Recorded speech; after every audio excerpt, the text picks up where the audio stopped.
কথায় আছে যার শেষ ভালো তার সব ভালো।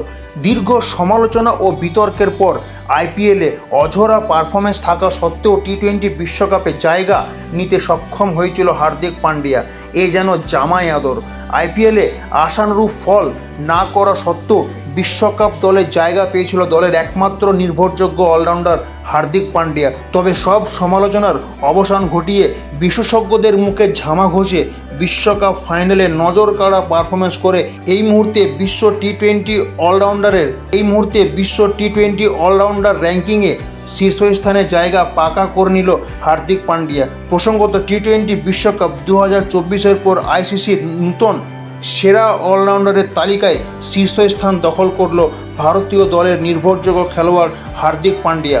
মুম্বাই ইন্ডিয়ান্স দলের অধিনায়ক থাকাকালীন বহু সমালোচনার মোকাবেলা করতে হয়েছিল হার্দিককে। তবে কোথায় আছে না যার শেষ ভালো তার সব ভালো, ঠিক তেমনটি ঘটল বিশ্বকাপে নজর কাড়া পারফরমেন্স করে সমালোচকদের মুখ বন্ধ করলেন হার্দিক পান্ডিয়া।